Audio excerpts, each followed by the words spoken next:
Om Shanti. Good morning. साकार मुरली 4 जून 2021। बाबा का मीठा मीठा लेटर हम मीठे मीठे बच्चों के मीठे मंथन के लिए। मंथन शुरू करने से पहले प्यार के सागर शिव बाबा की प्यार भरी किरणों के नीचे बैठ जाते हैं और महसूस करें,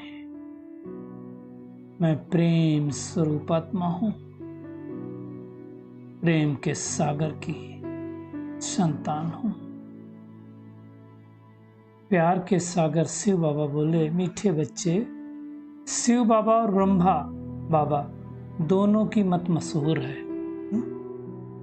शिव बाबा की तो है ही मत मशहूर, ब्रह्मा की भी मत मशहूर है। इसलिए कहते हैं दुनिया की स्थापना ब्रह्मा ने की, श्रेष्ठ मत है। बाबा कहते हैं तुम्हें दोनों की मत पर चलकर अपना कल्याण करना है। शिव बाबा आकर के पूरा ज्ञान देता है, ब्रह्मा द्वारा चल देता है ना, और ब्रह्मा बाबा उस मत को फॉलो करते हैं, तो हमको भी उस मत को फॉलो करना है। ये नहीं सोचना है कि मेरा डायरेक्ट शिव बाबा से कनेक्शन है। कनेक्शन भी शिव बाबा से कैसे हुआ? ब्रह्मा के थ्रू ही हुआ ना, तो उनको भूलना नहीं है। हालांकि बाबा ने कहा याद शिव बाबा को ही करना है। ब्रह्मा बाबा की भ्रुकुटी के मध्य शिव बाबा बैठा, उनको याद करना है, सिंपल। आज का प्रश्न है, नंबर 1 ट्रस्टी कौन है और कैसे? बाबा कहते नंबर 1 ट्रस्टी है शिव बाबा। क्यों? उनमें बिल्कुल आसक्ति नहीं है। भक्ति मार्ग में भी तुम उनके अर्थ जो भी दान पुण्य आदि करते हो, बाबा कहते हो सब इंश्योर हो जाता है। उसका फल बाबा अगले जन्म में हमको देता है ना। अभी बाबा कहते हैं अभी भी जो बाप के अर्थ अपना सब कुछ इंश्योर करते हैं, उनका पूरा रिटर्न बाबा देता है, थोड़ा नहीं पूरा देता है। क्योंकि बाबा कहते हैं मैं खुद तो सुख भोगता नहीं, शिव बाबा तो सुख भोगेगा नहीं, है ना। अभी भी अभोक्ता है, सतयुग में भी अभोक्ता रहेगा, वो थोड़ी कुछ लेता है। बाबा कहते मैं तुम्हारा लेकर क्या करूंगा? क्या करेगा बाबा लेकर? हमको ही देगा ना। बाबा को कुछ नहीं चाहिए। आज का गीत, दर पर आए हैं कसम लेकर, दिल हथेली पर है सुन ले, है ना। बाबा के दर पर आए हैं, ये कसम लेकर के आए हैं कि आपका साथ हम नहीं छोड़ेंगे। एक गीत है ना, तेरा साथ न हम छोड़ेंगे मरते दम तक। बाबा कहते हैं मीठे मीठे सिगलदे बच्चों ने गीत सुना। बच्चे किसको कहा जाता है? जो बाप के बनते हैं, मतलब जो परमात्मा को इस समय जानते हैं, ब्रह्मा मुख द्वारा उनके बनते हैं, उनको बच्चा कहा जाता है।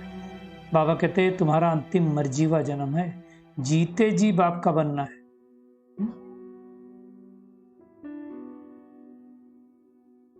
श्रीमत गाई हुई ना, श्रीमत भगवान वाच्य है ना, नाम श्री कृष्ण का डाल दिया गीता में, एक्चुअल है भगवान वाच्य, इसलिए गीता में लिखा हुआ है भगवान वाच्य है शिव बाबा। उसके बाद ब्रह्मा, फिर कृष्ण। शिव बाबा आया है ना, इनको ब्रह्मा बनाया, फिर ब्रह्मा ही श्री कृष्ण बना। ये सब बातों को अच्छी तरह से समझना है। पतित पावन कोई कृष्ण को राधे को तो कह नहीं सकता, पतित पावन शिव बाबा। सतयुग में तो कोई कहेगा नहीं आकर के हमको पावन बनाओ, क्योंकि वहां होते ही पावन है। पतितों को पावन बनाने वाला बाबा को छोड़कर कोई नहीं है। उनकी श्रीमत पर हम बच्चे चल रहे हैं, तो चेकिंग करना है कि मैं आत्मा संपूर्ण उनकी श्रीमत का पालन कर रही हूँ कि नहीं कर रही हूँ। ये अपनी खुद की सूक्ष्म चेकिंग है। श्रीमत मशहूर है उनकी, है ना। शिव बाबा ही आकर के हमको अपना बनाते हैं। बाबा कहते हैं सिर हथेली पर रख बाप के बने, उनके डायरेक्शन पर चलना पड़े। एक्चुअली कई बार बहुत सारे भाई बहनों को दिक्कत होती है, इसलिए बाबा कहते हैं तुम्हें बाप को अपनी मत देने की दरकार नहीं, बाबा हमको अपनी मत देगा, हमारी मत थोड़ी बाबा लेगा। वो नामी ग्रामी है ना शिव बाबा, वो जो मत देंगे, जो कुछ करेंगे सब राइट। ब्रह्मा को भी मत किसने दी? शिव बाबा ने दी ना। तो बाबा कहते हैं तुम्हारा कनेक्शन शिव बाबा से है। अब क्या करना है? किसी के अवगुण नहीं देखना है, श्रीमत पर चलना है। शिव बाबा तो निराकारी है, उनका तो घर परम धाम है। यहाँ आकर के ब्रह्मा तन द्वारा हमको समझाते हैं। वो भी थोड़े टाइम के लिए आता है बाबा। संगम 100 साल का गाया हुआ ना, में से तो मेजोरिटी साल हो गए। बाबा कहते हैं तुम हो सच्चे सच्चे रूहानी सल्वेशन आर्मी, इस भारतवर्ष की बेड़ा को पार करने वाले। अब ये डायरेक्शन सुप्रीम बाबा ही हमको देते हैं, सुप्रीम रूह ही देते हैं। ड्रामा प्लान अनुसार कल पहले के माफिक, कल पहले जो डायरेक्शन देते वही अभी देते। दिन रात बाबा को ही बातें समझाते रहते हैं, नए थोड़ी ये बात समझ पाएंगे। बाबा कहते हैं भल कोई 35-40 वर्ष से ज्ञान में चलते हैं, लेकिन गंभीर बातों को हर कोई नहीं समझता है। बाबा रोज रोज नई बातें सुनाते रहते हैं। कराची से मुरली बाबा की निकलती है ना, पहले बाबा मुरली इस तरह सुनाते नहीं थे सुबह। पहले रात को 2 बजे उठ करके लिख देते थे 10-15 पेज, फिर उनकी कापियाँ छप करके सब सेंटर्स पर जाती थी। फिर धीरे धीरे मुरली का स्वरूप चेंज हुआ। बाबा कहते हैं फिर दिन पर दिन बहुत सारी किताबें बनाते जाते हैं। अभी तो कितनी सारी किताबें बाबा की हो गई हैं, है ना। बाबा कहते हैं मुरली तुम सुन करके फिर क्या करते हो, इतने सारे कागज होते हैं, है ना। बाबा कहते हैं फेंक देते हो। ये वर्जन्स हैं हमेशा के लिए, लेकिन क्या है, चूंकि विनाश हो जाएगा, सब दब जाएंगे, रहेंगे नहीं, है ना। क्योंकि सतयुग में ये बातें होती नहीं है, और कल्प पहले बाद फिर इससे चालू होगा। बाबा कहते नहीं तो शिव बाबा की जीवन कहानी कितनी लिखनी चाहिए, मुख्य ही उसकी जीवन कहानी, है ना। बाबा कहते तुम बच्चे जानते हो कि परमात्मा की जीवन कहानी क्या है, दुनिया में मालूम नहीं ना किसी को, हमको बाबा ने समझाया। तो बाबा आज घड़ी घड़ी समझाते हैं भक्ति मार्ग में, जो इंश्योरेंस करते हो एक जन्म तुमको अगले जन्म में दे देता हूँ, अभी जो इंश्योर करते हो उसका 21 जन्मों के लिए दे देता हूँ। जो जैसे कर्म करते हैं उसके अनुसार उसका फल मिलता है। माया उल्टा कर्म करवाती है द्वापर युग से, इसलिए हम दुख पाते हैं। तो बाबा कहते हैं अब तुमको मैं ऐसे कर्म करना सिखलाता हूँ जो कभी दुख नहीं होगा, माया नहीं होती वहाँ। अब इस समय हमको पुरुषोत्तम संगम युग पर श्रेष्ठ कर्म करने का ही बीज बोना है, ट्रस्टी होकर के रहना है। जैसे शिव बाबा ट्रस्टी है, नंबर 1 ट्रस्टी है वो, आसक्ति नहीं है उसको कोई, सतयुग में थोड़ी जाएगा बाबा। बाबा कहते हैं सब तुम्हारे लिए। तो हमको शिव बाबा से कनेक्शन रख करके जैसे बाबा ट्रस्टी है वैसे ट्रस्टी बनना है। हम बच्चों को तो सारी राजधानी दे देते हैं ना, बाबा कुछ भी स्वर्ग में नहीं लेता है ना। इस बाबा ने, ब्रह्मा बाबा ने भी तो सब कुछ इंश्योर किया, तो हमको भी इंश्योर करना है। 2 मुट्ठी चावल के बदले बाबा कहते महल मिल जाएंगे, है ना। किसी ने जब बाबा का बन रहा था ना माउंट आबू में, तो 1 रुपया भेजा, 1 ईंट लगाई, है ना, तो उसको भी स्वर्ग में महल मिलेंगे। बाबा कहते गरीब का 1 रुपया और साहू का 10,000 रुपये बराबर है। तो चेक करें मैं आत्मा कितना कर रही हूँ। बाबा कहते दोनों का एक ही मर्तबा मिल जाता है, साहूकार मुश्किल से आते ना। फिर बाबा ने कन्याओं के लिए कहा, कन्याएं तो फ्री हैं, है ना। मम्मा देखो नंबर 1 चली गई, 1 पैसा लेकर के नहीं आई और बनी लक्ष्मी। ब्रह्मा बाबा ने सब कुछ दिया, लेकिन नंबर 1 मम्मा गई, लक्ष्मी फिर नारायण आता है, नारायण लक्ष्मी नहीं आता है। समझने की बात है। तो बाबा बच्चों को कितने डायरेक्शन देते हैं ना?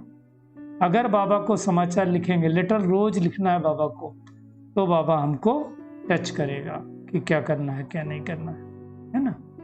पूरा पूरा पढ़ाई पर अटेंशन देना है। हम बाबा के most beloved God fatherly student है, तो कितने नशे की बात है ना। कृष्ण की महिमा कम नहीं है, नेक्स्ट टू गॉड है। शिव बाबा के बाद श्री कृष्ण का ही नाम आता है, परंतु वो परमात्मा नहीं है। नारायण का नाम नहीं देंगे, क्योंकि देखो कृष्ण जब राजगद्दी पर बैठता तो नारायण बनता है, और बच्चे संपूर्ण पावन होते हैं, उसकी अवस्था ज्यादा श्रेष्ठ होती है, इसलिए उनका नाम बाला है। बाबा कहते हैं सिवाय तुम ब्राह्मणों के किसी को ये सब बातें थोड़ी पता है, तुम बच्चों को ही ये सब बातें पता हैं। बाबा के ही ज्ञान का सागर, आनंद का सागर ब्लिसफुल है, ये बाप की महिमा है। बाबा कहते हैं ऐसे ही तुम भी मास्टर नॉलेजफुल बनते हो। शिव की महिमा देखो, उनके मंदिर में कितने फूल, चढ़ाते ना शिव मंदिर में। अब गड़बड़ क्या हो गया, जहां श्री कृष्ण का नाम डाल दिया तो सब मूंझ गए। बाबा कहते हैं अब तुम बच्चों के लिए मैं नई दुनिया स्थापन कर रहा हूं, खुद नहीं जाऊंगा, सब कुछ तुम्हारे लिए है ना। बाबा कहते हैं सब कुछ तुम बच्चों के लिए, साफ बात है। मनुष्य तो अपने लिए करते हैं, बच्चों के लिए भी करेंगे तो भी अपना तो आनंद लेंगे उसमें, लेकिन ये बाबा निष्काम सेवाधारी है और दुनिया में कोई भी आत्मा निष्काम कर ही नहीं सकती। बाबा कहते हैं मैं तुम बच्चों को अविनाशी ज्ञान रतन देता हूँ, और ये ज्ञान रतन हमको बैकुंठ में ले जाते हैं। बाबा ने कहा ना हम बैकुंठ लेकर आए तुम्हारे लिए। स्वर्ग का मालिक बनना है तो मेहनत भी करनी है ना। हथेली पर बहिस लेकर के आया बाबा, तो मैं आत्मा क्यों ना मेहनत करूं। अब नहीं करूंगी, अब देखो जज करना है। भगवान आ गया सृष्टि पर, सत्युग की स्थापना कर रहा है, सृष्टि बदलने वाली, तो मैं मेहनत क्यों ना करूं, ये अपने आप से पूछना है। सेकंड में जीवन मुक्ति अथवा बादशाही मिलती है। दिव्य दृष्टि दाता शिव बाबा है, ब्रह्मा के पास दिव्य दृष्टि की चाबी नहीं है। बाबा कहता है मैं तुम बच्चों को राजाई देता हूं। फिर भक्ति मार्ग में जाएंगे तो बाबा दिव्य दृष्टि की चाबी से हम सबको बहलाता है, इसलिए चाबी हमेशा शिव बाबा के पास रहती है। ऐसा बाबा कल्प कल्प के संगम युग में एक ही बार आते हैं, तो कितनी प्यार से उनकी याद करनी चाहिए। बाबा कहते हैं बनी बनाई बन रही, अब कुछ बननी नहीं, जो कुछ होता है सब कुछ ड्रामा में नूंद है। इन बातों को समझना है, साक्षी हो करके ड्रामा को देखना, नहीं तो कई लोग मूंझ जाते हैं। बाबा कहते हैं बच्चे मैं तुम्हारा इंश्योरेंस मैग्नेट हूं, तुम्हारी एक पाई भी नहीं गंवाता हूं। हाँ, एक एक चीज बाबा हमारी ढंग से इंश्योर करता है। करण करावन हार शिव बाबा है, वही निराकार है, वो निरहंकारी भी है, और वही ब्रह्मा द्वारा हमको पढ़ाते हैं। देखिए हम सब क्या चरणों में जगह मांगते थे, लेकिन बाबा कहता है मैं तुम्हारा ओबीडिएंट सर्वेंट हूँ। ऐसा बाबा कहाँ मिलेगा। बाबा कहते तुम सुख भोग भोग कर अब दुखी हुए हो, फिर से सुख देने में तुमको आया हूं। भारत की बात है ना, भारत में ही आदि सनातन देवी देवता धर्म था, अब नहीं है ना। अब बाबा फिर से आदि सनातन देवी देवता धर्म की स्थापना कर रहा है, इसलिए बाबा कहता है मैं आकर के राजयोग सिखाता हूँ, फिर से सिखाता हूँ, है ना। तुमने 84 जन्मों का पाठ बजाया, अब वापस परमधाम जाएंगे, फिर सतयुग में आएंगे। सतयुग में तो कोई चिंता नहीं, ये शरीर छोड़ा दूसरा लिया सर्प के माफिक, है ना। दुनिया में तो बाबा कहते जो बहुत अच्छे ऋषि मुनि होते ना, सन्यासी लोग, हाँ, वो अपनी इच्छा से शांति में बैठ के शरीर छोड़ते तो 2-3 दिन तक सन्नाटा हो जाता है। तुम तो परमात्मा के बच्चे हो, परमात्मा के दिए हो, तो हमारे द्वारा कितनी सुख शांति के प्रकंपन मिलने चाहिए। ब्रह्म तो ईश्वर नहीं है, ब्रह्म में रहने वाला ईश्वर है। तो आज सारा दिन क्या करना है, ब्रह्मा और शिव बाबा दोनों की मत मशहूर है, उनकी मत पर चलना है। ड्रामा की हर सीन को साक्षी होकर देखना है, ये होमवर्क है हमारा। बनी बनाई बन रही, अब कुछ नहीं बनना, किसी भी बात में संशय नहीं उठाना है। बाबा इंश्योरेंस मैग्नेट है, इसलिए अपना तन मन धन जैसे ब्रह्मा बाबा ने अपना अर्पण किया, ऐसे अर्पण कर देना है, सब कुछ सफल बना देना है। पूरा पूरा बाबा से कनेक्शन रखना है और सरल समाचार सुनाना है। आज का बाबा का वरदान, कम शब्दों द्वारा ज्ञान के सर्व राज्यों को स्पष्ट करने वाले यथार्थ और शक्तिशाली हो। बाबा कहते हैं कोई भी चीज जितनी अधिक शक्तिशाली होती है उतनी उसकी क्वांटिटी कम होती है। क्वालिटी होगी तो क्वांटिटी कम होगी। ऐसे ही जब आप अपनी निर्वाण स्थिति में स्थित हो, वाणी में आएंगे, मतलब बिंदु रूप में स्थित होकर के वाणी से परे स्थिति में स्थित होकर के वाणी में आएंगे, तो शब्द कम लेकिन यथार्थ और शक्तिशाली होंगे।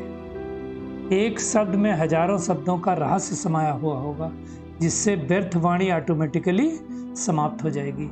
एक शब्द से ज्ञान के सर्व राजों को स्पष्ट कर सकेंगे, विस्तार समाप्त हो जाएगा। तो वैसा हमको करना है ना।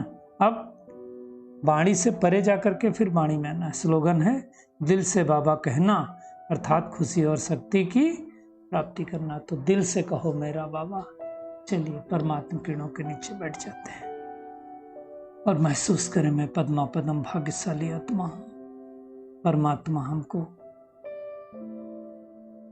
अपना बना करके सत्य की बादशाही दे रहे हैं।